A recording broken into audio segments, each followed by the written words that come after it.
dari adanya tadi. Semua dampak itu kalau kita ukur akhirnya adalah kepada kerugian yang bisa dihitung secara finansial ya. Jadi kalau kita tahu untuk perusahaan-perusahaan yang seperti Pertamina, kemudian Shell, ya, perusahaan-perusahaan yang sudah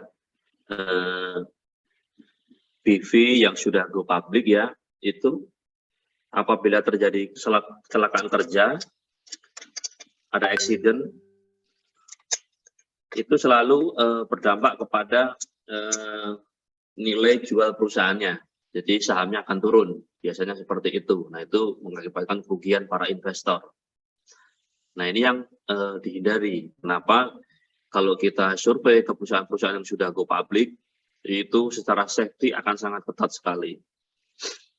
Kemudian kerugian misalnya terjadi loss ataupun hilang, kemudian salah hitung, itu juga dampak kepada kerugian finansialnya ya. Yang ujung-ujungnya tadi nilai saham turun, itu kalau terjadi dampak kecelakaan kerja, kebakaran, accident, itu nilai saham turun, nilai rupiahnya turun. Kemudian kalau barangnya hilang, salah hitung, sehingga secara akuntansi dihitung loss. Kalau akuntansi itu kan angka-angka rupiah, secara rupiah juga akan berkurang, sehingga perusahaan mengalami kerugian ya, itu. Nah itu yang perlu diperhatikan. Jadi pada saat kita bekerja dengan paparan kargo yang kita handle, tadi minimal kita akan tahu dampak ke depannya. Kerugian apa yang akan membayangi kegiatan kita. Itu. Makanya prinsip dari laporan seorang surveyor itu berupa fact finding ya, fakta-fakta, menemukan fakta-fakta di lapangan, itu pasti ada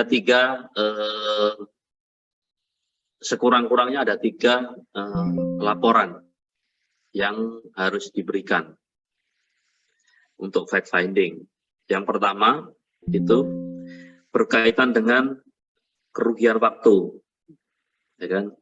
Jadi harus menjelaskan waktu yang menyebabkan terjadinya kerugian. Di sana ada timesheet, ya. Jadi teman-teman surveyor ini kan sudah sangat familiar ya. Kenapa ada timesheet? Mulai dari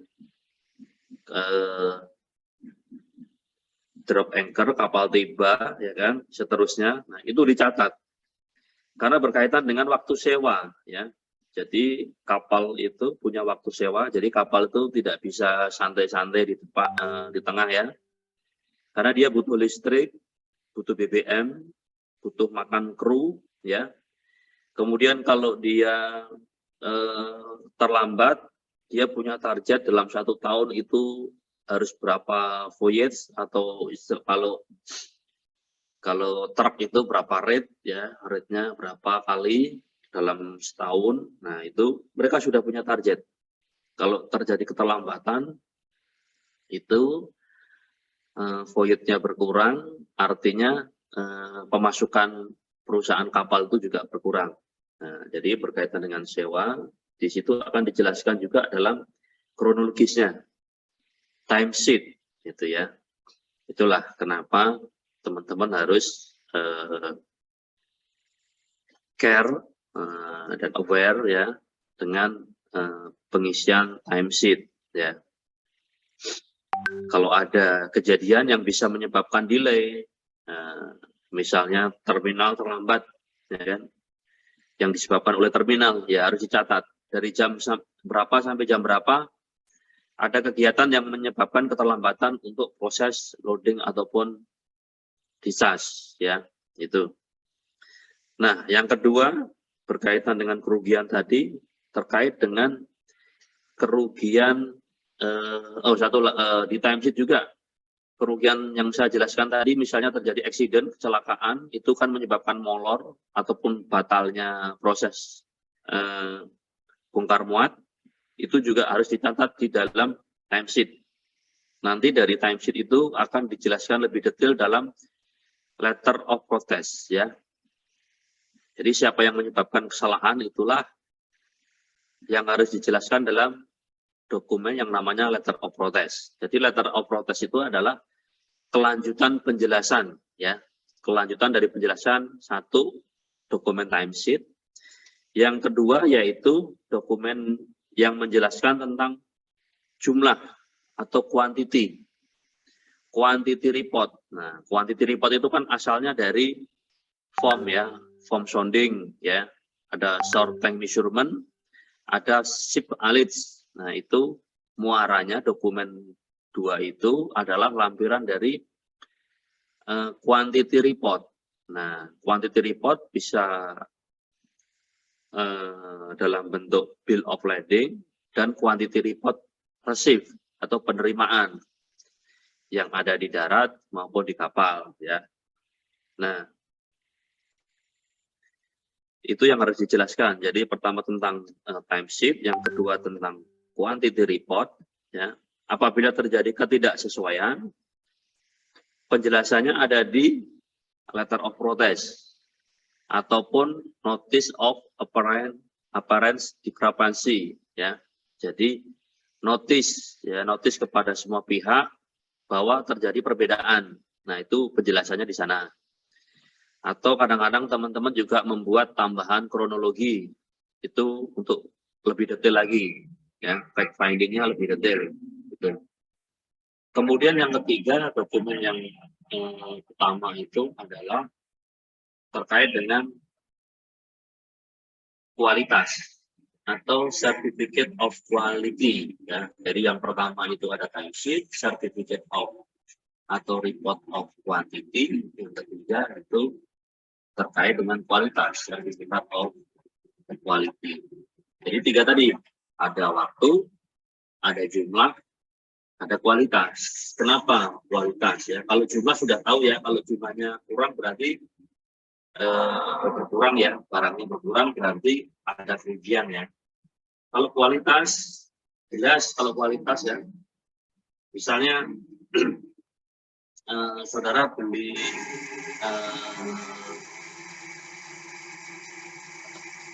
bensin ya, ada yang pertama ya, kemudian itu kualitas 1, ada di kualitas yang nomor 2, ada yang pertalite, kemudian ada yang terakhir premium ya. Ini kan terkait dengan kualitas. Jadi semakin kualitasnya menurun, itu semakin rendah harganya. Jadi pada saat barang itu dinyatakan kualitas grade A oleh penjual, kemudian dalam perjalanannya itu terkontaminasi, barang itu menjadi turun atau downgrade, ya, harganya akan berkurang nih. Itu yang harus juga menjadi 3 pokok dari kegiatan seorang supplier. Sebagai pihak ketiga, dia harus bisa mendapatkan fact finding atas 3 tadi, kejadian, kemudian ketepatan atau kekurangan ataupun kelebihan jumlah. Yang ketiga tentang ketepatan ataupun perubahan kualitas barang. Nah, itu di 3 pokok itu, sehingga sebagai pihak ketiga kan selalu memiliki falsafah ya, seorang supplier itu kan harus memiliki integritas ya, kemudian independen. Jadi harus independen, tidak boleh memihak salah satu pihak. Walaupun dibayar, ya kan? Dibayar oleh penjual, tetap tidak boleh memihak pada penjual. Itu yang disebut dengan independen, sama dia terkait dengan nilai yang ketiga. Jadi ada integritas, jadi kejujuran, kemudian independen, ketiga berpihakan, yang ketiga imparsial. Imparsial itu mendapatkan fakta apa adanya sesuai dengan pengetahuannya. Nah, jadi kenapa teman-teman ini belajar bagaimana cara mengukur suhu, bagaimana cara mengambil sampel, itu terkait dengan nilai yang ketiga tadi, imparsial. Jadi yang dimaksud dengan imparsial itu salah satu gampang contohnya gini ya. Kalau orang surveyor mengukur suhu, dan misalnya suhu cairan di dalam wadah botol, itu punya aturan-aturan, kan? Jadi botol atau wadahnya harus di meja, tidak boleh goyang, kan prosedurnya kan gitu sesuai STM-nya. Kemudian suhu ruangannya harus stabil. Kemudian membacanya antara huruf ataupun angka yang dibaca itu lurus dengan pandangan mata. Nah, itu kaidah-kaidah sesuai dengan SOP, namanya imparsial. Tapi berbeda kalau bukan seorang surveyor, misalnya seorang seniman atau pelukis ya, yang bukan profesi sebagai surveyor. Kita minta membaca suhu di cairan atau misalnya cairan metanol ya di dalam botol gitu, dikasih termometer. Ya dia pegang botol, dimasukkan, kemudian dilihat langsung dibaca, gitu ya. Nah itu tidak disebut tidak sesuai dengan SOP atau tidak memiliki nilai imparsial tadi. Jadi imparsial itu membaca apa adanya. Seniman tadi juga membaca apa adanya, misalnya 30 derajat Celcius, membaca apa adanya. Tetapi tidak sesuai dengan SOP. Tapi seorang surveyor ketika membaca tadi dengan prosedur yang sesuai, bisa jadi angkanya berbeda. Mungkin 29,5 gitu ya. Nah itu cara saya yang mungkin saya harus jelaskan dengan teman-teman sesama profesi di bidang survei. Oke, sekarang kalau kita tahu tadi mengapa kita harus mengenal bahan yang kita pelajari, itu salah satu sesuai kan. Nah, kita mulai. Yang pertama ini materinya alkohol ya. Jadi alkohol itu apa? Itu adalah senyawa organik. Nah, jadi senyawa organik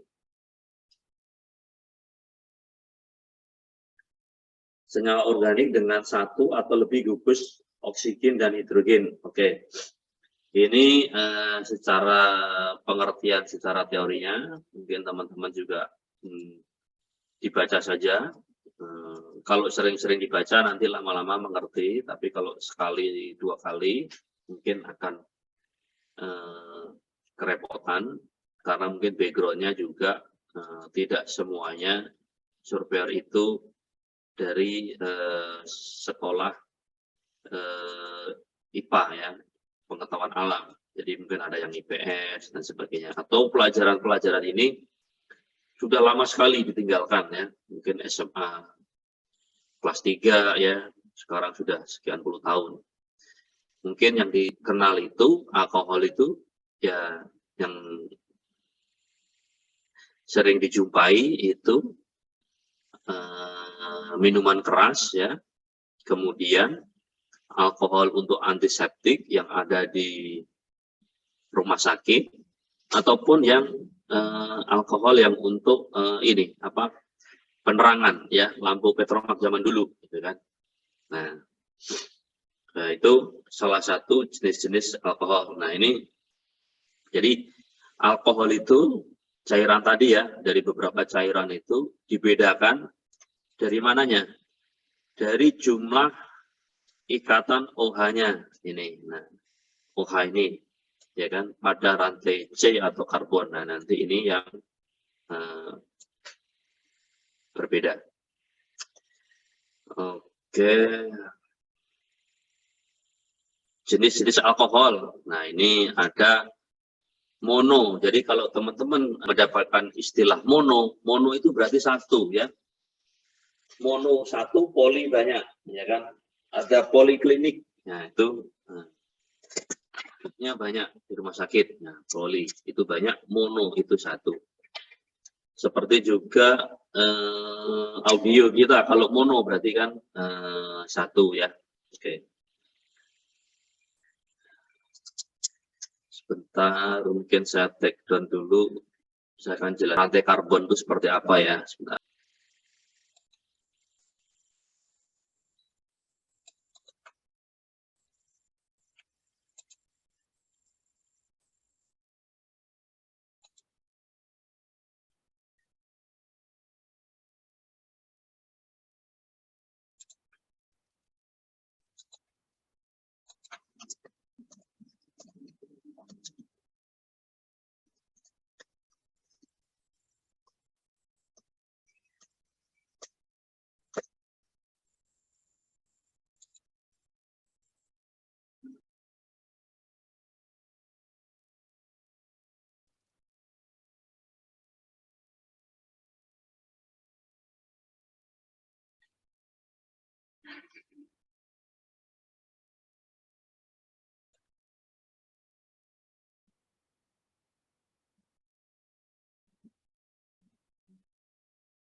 Membedakan antara alkohol satu dengan yang lainnya ya. Jadi di sini ada gugus OH-nya, ya kan? C3, C-nya berapa? 1, 2, 3, 4.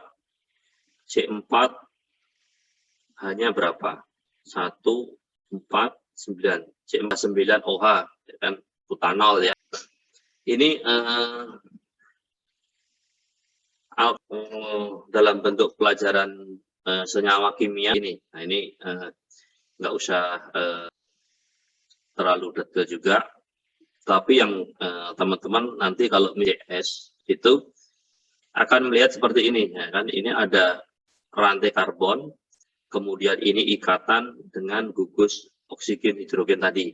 Jadi kalau satu oksigen hidrogen itu alkohol primer ya, jadi alkohol yang mono tadi, alkohol primer. Nah, ini monohidrik dengan 1 OH. Kemudian ada yang alipat, ini ada parafinik, etanol, kemudian olivinik, alil alkohol, dan sebagainya. Kemudian ada yang aromatik, itu rantai karbonnya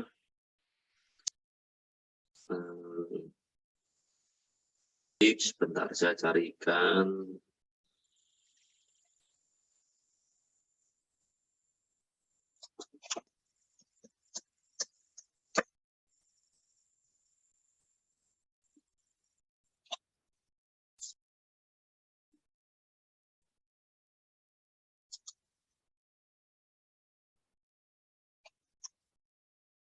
Oke, kita lewatkan saja.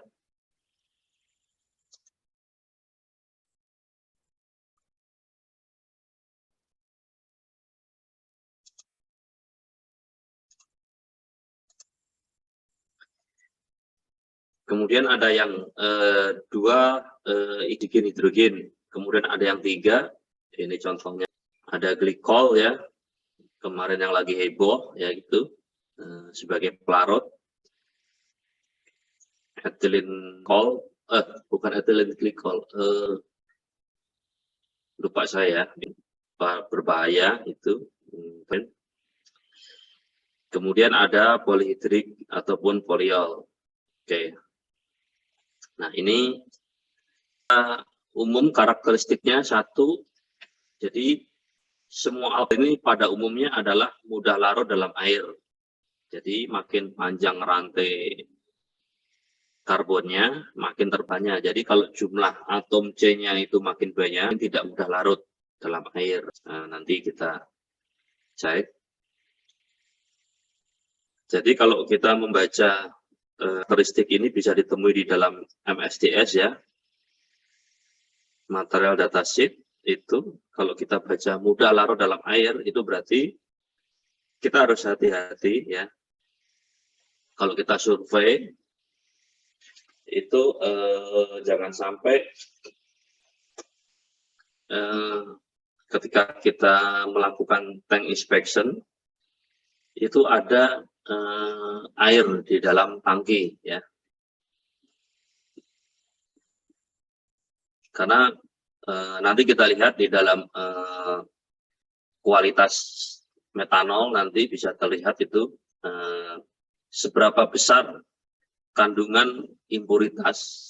Impuritas itu pengotor ya. Jadi kotoran termasuk air ini ya, jadi zat-zat yang bukan kargo atau metanol ini itu disebut sebagai impurity atau kotoran ya gitu. Jadi kalau air itu ada dalam metanol, berarti air itu menjadi impurity atau pengotor ya. Nah itu seberapa besar jumlahnya, itu yang bisa ditoleransi. Tidak boleh terlalu banyak juga. Nanti disebut kargonya akan menjadi ospek ya. Gitu. Kemudian pada umumnya mudah terbakar ya. Gitu.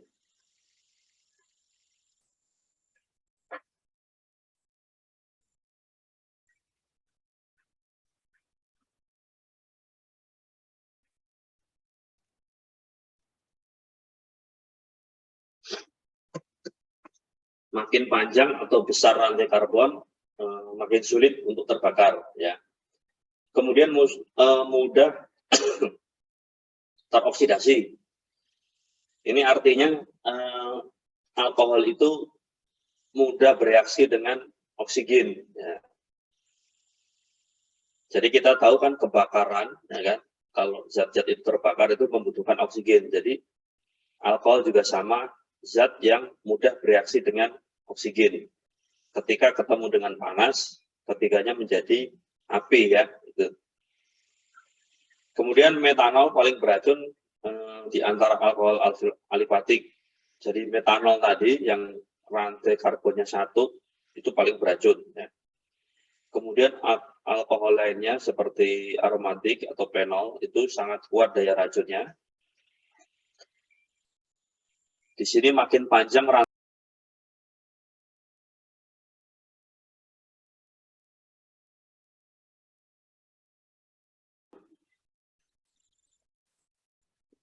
terutama yang alifatik ini lebih lemah dibandingkan dengan yang aromatik ataupun yang monohidrik gitu.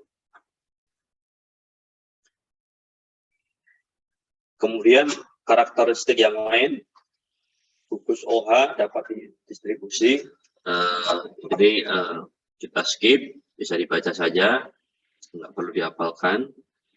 Nah ini perbandingan daya racun, ini yang penting ya. Jadi kalau kita ketemu dengan metanol ataupun alkohol yang lain, nah ini kita harus waspada apa yang paling berbahaya terhadap kesehatan kita ya. Metanol. Nah, metanol itu menyerang saraf ya kan. Jadi bisa membuat mata kita buta, pingsan dan mabuk. Nah, kadang-kadang di masyarakat itu kan ada yang lucu ya, ada yang aneh ya kan? Mereka tidak belajar alkohol, jadi membuat minuman oplosan ya, dicampur dengan spiritus. Spiritus itu kan metanol. Itu bahaya sekali ya, karena dia bisa menyerang saraf dan menyebabkan buta. Ya. Kenapa orang bisa mabuk? Itu karena alkohol ya, terutama kalau metanol ini dia paling kecil ya. Jadi di dalam tubuh kita itu kan ada organ hati yang menyaring racun ya. Termasuk alkohol ini dideteksi sebagai racun, dia tidak boleh masuk ke dalam aliran darah. Tapi karena sifatnya yang bentuknya yang terlalu kecil, maka dia akan lolos. Makin banyak, makin meningkat kandungan dalam darah, itu makin berbahaya. Nah, bisa menyerang ke saraf. ya, kesaraf otak, bisa pusing, muntah, mabuk, ya.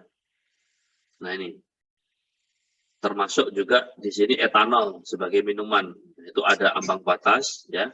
Jadi masing-masing orang itu punya ambang batas kemampuan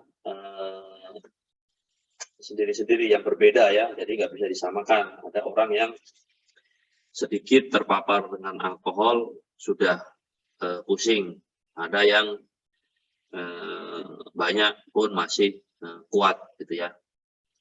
Tapi tentunya alkohol yang boleh dikonsumsi adalah alkohol jenis etanol dan jenisnya pun yang food grade. Artinya food grade itu diolah, didapatkan dari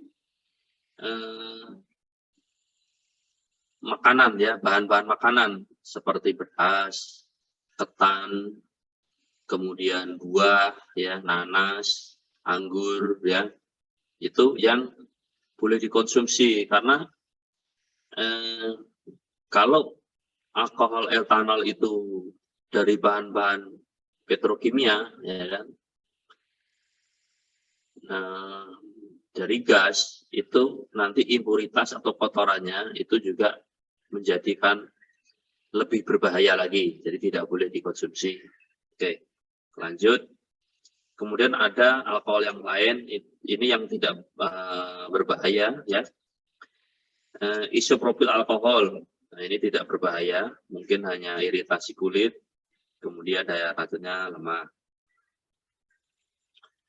Kemudian ada glikol, ini iritasi kulit, ya,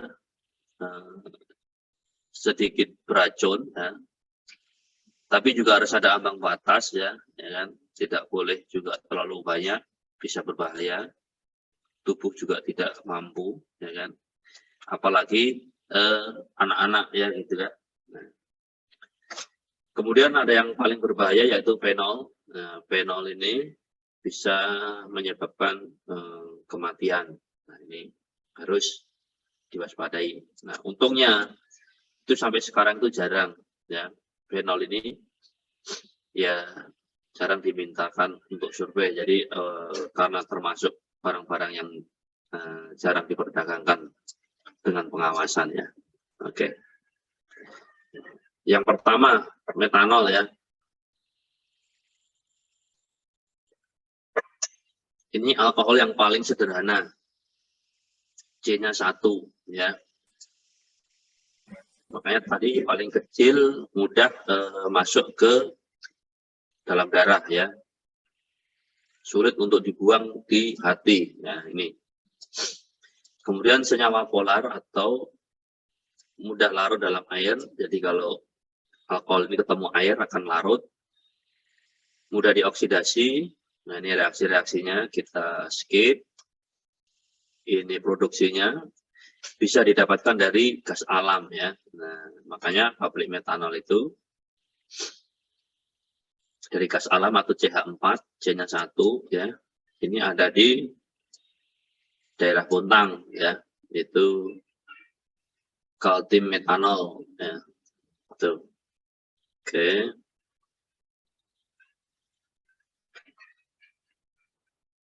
Nah, ini yang penting, ya kan, untuk dikenali oleh surveyor. Ini typical analisis sertifikat dari KMI, ya, Kaltim Metanol Indonesia. Ini salah satu contoh. Kita lihat berapa kandungan kemurnian dari metanol itu sendiri. Nah, ini kalau baca kemurnian itu dari sini. Nah, ini.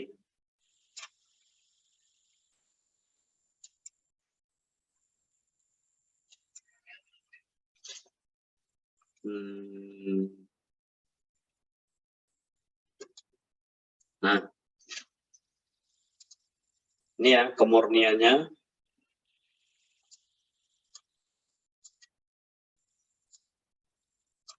Nah, ini purity atau kemurnian. 99,98 ya. Jadi kalau cairan ataupun zat atau komoditas cair itu kemurniannya 99,8, itu artinya mungkin ya sangat murni ya. Nah ini kemudian kita lihat impuritas atau pengotor tadi ya. Nah, tadi mudah larut dalam air, kita cek air yang diperkenankan. Nah, water content ini metode analisanya dengan ASTM E1064, itu persentasenya 0,00665, jadi sangat kecil sekali ya. Jadi dalam 1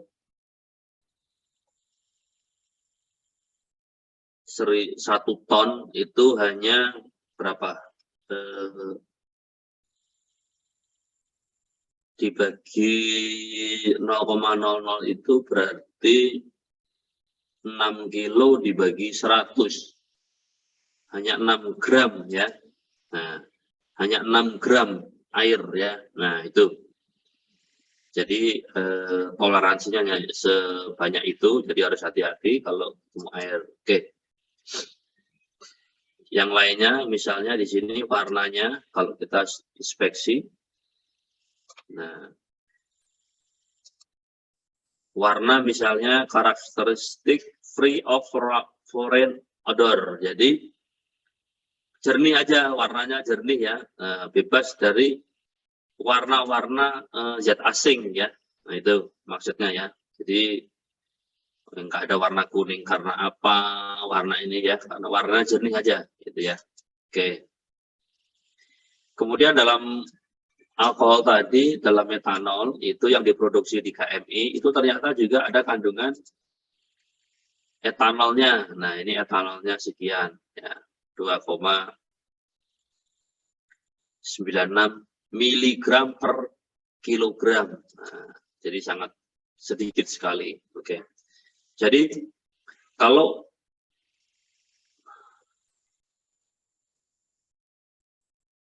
alkohol buatan pabrik ya, itu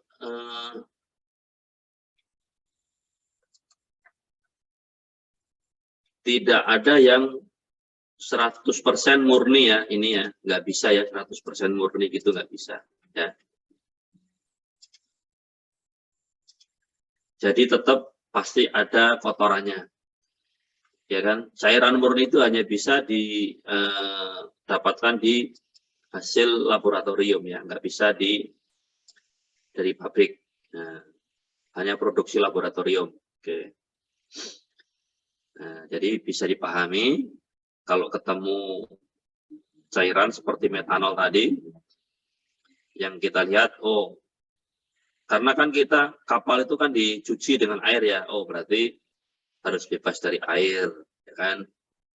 Kemudian kemurniannya berapa? 99,98, berarti hampir murni ya. Oh berarti dia termasuk yang homogen, gitu ya. Kemudian SG spesifik gravitinya 0,7926. Oke, ini nanti kegunaannya pada saat kita harus menghitung kuantitasnya. Oke. Kegunaan sebagai solvent atau pelarut ya. Solvent itu pelarut, ya kan?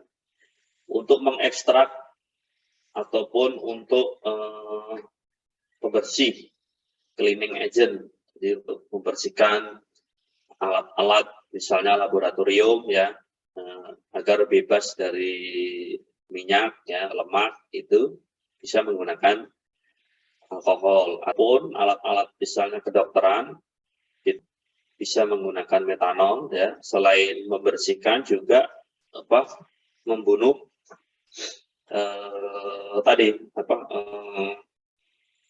bakteri ataupun virus ya kan, karena sebagai desinfektan ya, ini kegunaannya. Kemudian untuk industri sebagai bahan baku formaldehid ya, sebagai lem kayu nanti ini formaldehid itu sebagai lem kayu bisa kalau ada industri mungkin di Semarang ataupun di Papua ada industri triplek ya, itu lemnya pakai metanol dibuat formaldehid gitu. Nah sekarang hazard atau peringatan ya untuk bahaya bagi kesehatan kita ini. Nah, ini bisa ditemui di sana. Ini saya ambil dari MSDS langsung ya. Jadi biar teman-teman bisa belajar juga membaca MSDS gitu ya. Ini kalau ada yang mau bertanya silahkan langsung boleh ya kan. Bisa kirim di chat ya kan. Nanti saya lihat, ya kan?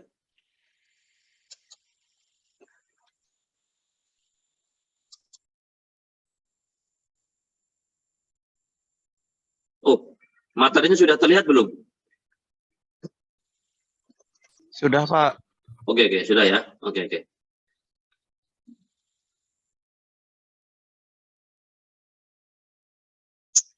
Mas Agus ini dari mana ya? Cabang mana? Saya dari Denpasar, Pak. Oh, dari Denpasar. Oke. Sudah lama? Baru sih, Pak. Baru 5 tahunan, Pak. Oh, 5 tahun berarti sudah pernah ketemu Pak Sriono juga dong ya? Sudah, Pak. Dengan Pak Sri sudah. Sama habis itu Pak Dedi. Sekarang Pak Urip, Pak. Oh, iya. Kalau yang benar-benar surveyor di Liquid Cargo itu Pak Sriono ya? Pak Sriono itu background-nya Liquid Cargo. Dan beliau itu sudah sangat senior ya. Senior saya itu. Nah, jadi tapi sekarang sudah pindah ya. Senior di sana siapa di Denpasar? Seniornya sekarang Pak Putu Indra, Pak, untuk di HMPM, Pak. Oh, Putu ya. Oke, Pak Putu masih ada. Oke. Ini Mas Agus pertama baru ambil sertifikasi atau gimana? Nggih, Pak. Pertama waktu ini belum sempat soalnya, Pak. Oke ya. Oke. Nanti berarti kalau udah yang sudah lama, berarti kan 5 tahun, berarti sudah banyak kapal ya. Nanti sudah banyak pengalaman. Nanti di sesi kedua kita banyak diskusi ya. Tolong dibantu teman-temannya juga biar bertanya. Jadi teman-teman yang lain bisa tahu ya kan, yang kapalnya kurang beragam. Saya tahu kalau di mana di Denpasar itu pasti kapalnya banyak. Jadi nanti bisa diskusi. Kita nanti banyak diskusi ya, jangan sampai terlalu banyak yang mengulang ya. Sebenarnya sederhana nanti. Kalau untuk materi saya, mudah-mudahan cepatlah ditangkap. Ya. Oke. Kita lanjut. Pak, tadi saya tanya di chat, Pak. Oh, nanya di chat, siap.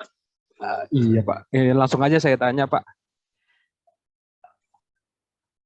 Kenapa ya, Pak, waktu kita mau inspection itu, Pak, untuk di metan dan ini kita nggak boleh pakai kamera HP, Pak? Oke. Tidak boleh pakai kamera ya. Alasannya satu, alasan safety ya.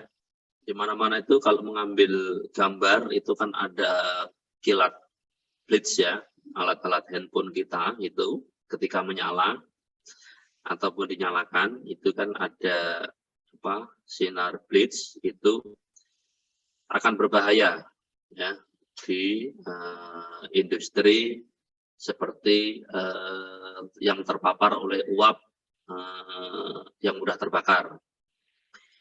Mungkin kalau di Indonesia kejadian ini jarang ya, tapi kalau di negara-negara dua musim Eropa itu sering ya kan kejadian seperti itu ya kan pada saat pengisian bensin atau apa. Bahkan kita pernah sempat diberikan video bagaimana pengisian BBM itu terbakar pada saat seseorang itu mengangkat telepon misalnya ya itu.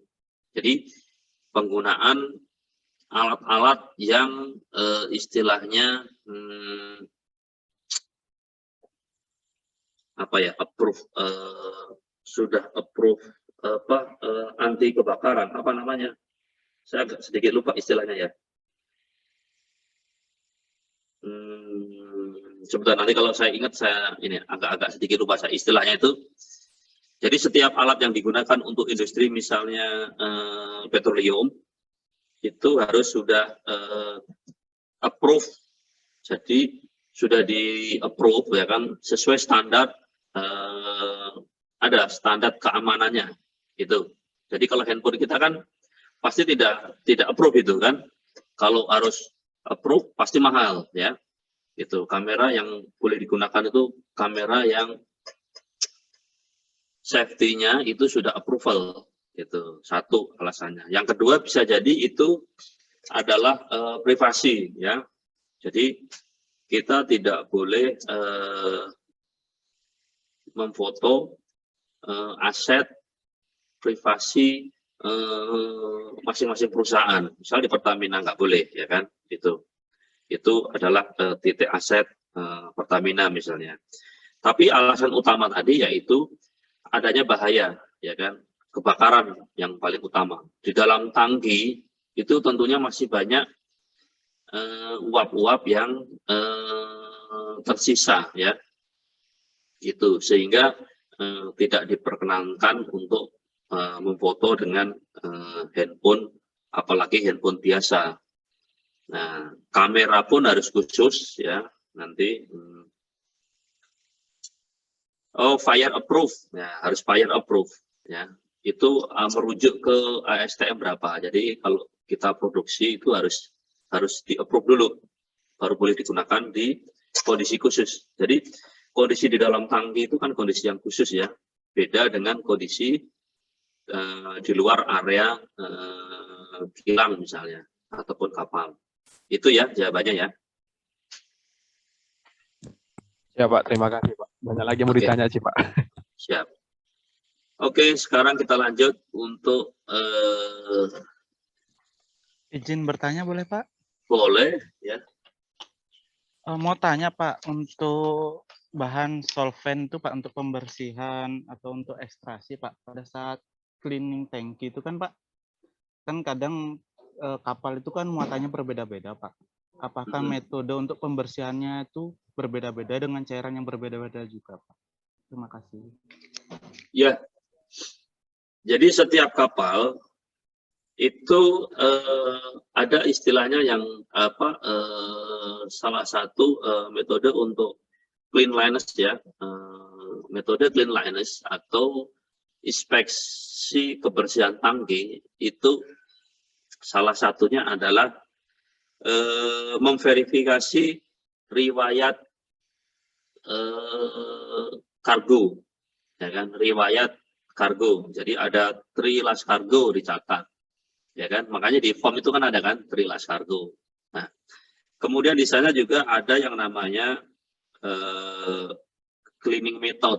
Nah, rata-rata ini untuk cleaning method itu mengacu kepada buku yang sampai sekarang itu sudah dirilis, itu sudah dipakai di mana-mana itu, Dr. Farve itu ada bukunya. Nah, di sana itu ada metode cleaning ya. Nah, tapi intinya tank inspection itu ada 3 jenis ya. Yang pertama on deck ya. Jadi kita hanya nengok dari atas tangki ya kan, itu ASTM 17 kalau nggak salah. Chapternya lupa saya, itu on deck. Jadi kita misalnya ngukur ROB, nah itu on deck level. Itu biasanya dari kargo yang sejenis ya, yang diperbolehkan untuk dicampur ketika ada ROB-nya oleh para pihak ya, termasuk misalnya crude oil. Nah itu enggak itu tank inspection-nya ada on deck. Kemudian ada yang masuk ke dalam tangki atau entry tank ya, itu melihat kebersihan. Jadi hanya bersih gitu kan. Nah, metode cleaningnya itu kita hanya bisa memverifikasi dari pengakuan kapal ya, karena kan surveyor tadi kan fact finding ya, kita tidak dilibatkan dalam proses cleaning. Jadi kita hanya memverifikasi apakah metode cleaningnya itu dilaksanakan, ya kan? Kemudian hasilnya yang kita periksa, ya kan? Dan kering. Jadi clean and dry. Jadi bersih dan kering itu. Untuk beberapa cairan tadi ada trilas kargo, kemudian ada next kargonya apa gitu ya. Nah, nanti ketika next kargonya itu adalah cairan-cairan yang khusus, yang atas permintaan dari pelanggan, kemudian juga dari pengalaman-pengalaman, maka harus dilakukan tank inspection yang ketiga, yaitu chemically tank inspection. Jadi dengan melakukan wall wash. Jadi dinding tangkinya tadi mungkin terlihat kering dan bersih, tapi di dalam pori-porinya itu masih ada sisa-sisa, ya kan? Sisa-sisa ini yang nantinya bisa mengotori kargo. Jadi kalau kita mau muat metanol sebagai apa tadi? Solvent, ya, apalagi metanol itu kan solvent dan ekstraktor ya. Itu ketika menyentuh dinding tangki, itu tangkinya kotoran-kotoran yang ada di dalam tangki, sisa-sisa kargo sebelumnya, trilas kargo itu, bahkan garam-garam yang nempel itu bisa larut. Nah itu nanti bisa menyebabkan kerusakan atau downgrade. Nah itu Mas ya. Iya Pak, terima kasih Pak. Oke, kita lanjut ya. Hazard untuk kesehatan ini toxic by ignition, jadi merupakan racun ya kalau kita hirup ya. Jadi metanol itu bahan yang beracun kalau kita hirup. Kemudian damaging if placed in ice. Jadi kalau terkena lapisan di mata kita akan damage, akan seperti mengelupas ya, rusak ya. Kalau terciprat ke mata ya. Nah itu. Makanya kita kalau tadi menghirup kita menggunakan lupa saya namanya, kalau untuk inspeksi itu yang penutup itu saringan udara itu yang chemical ya. Untuk bernafas itu yang chemical ada khusus. Jadi nanti teman-teman juga kalau di lapangan inspeksi chemical itu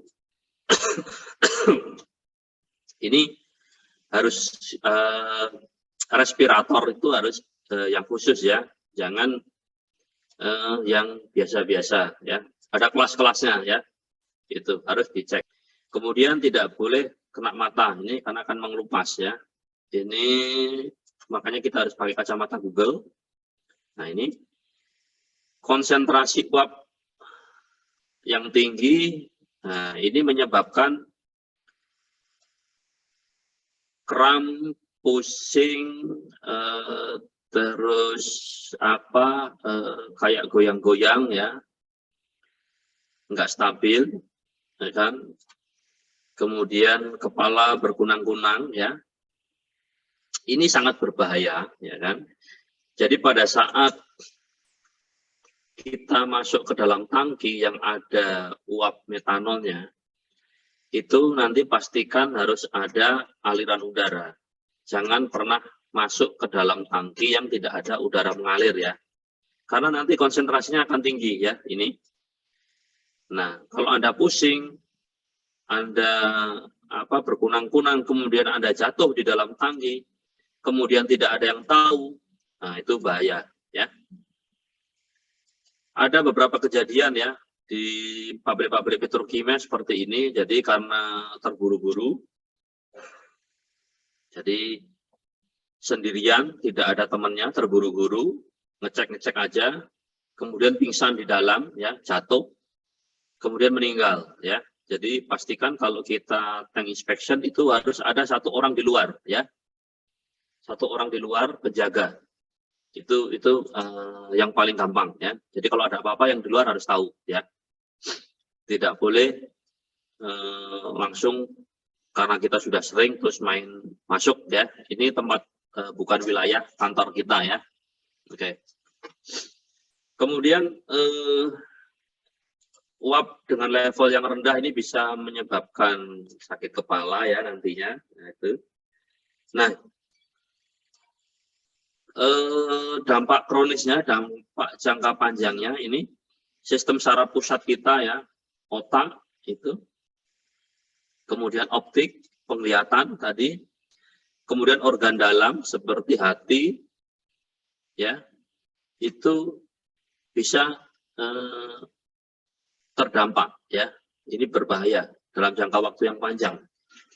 Jadi jangan menyepelekan, ya, nanti kalau jangan sampai kita sudah nanti pensiun, ya, sudah tidak berprofesi lagi, kita terkena penyakit-penyakit ini, ya, organ dalam, saraf pusat maupun penglihatan, ya. Karena juga ada cerita kapten kapal yang akhirnya berhenti dari kapal metanol karena dia merasa sering saraf pusatnya terganggu. Nah, itu pernah bercerita, ya, pada saat pelatihan seperti ini, ternyata dia seorang kapten, ya. Oke.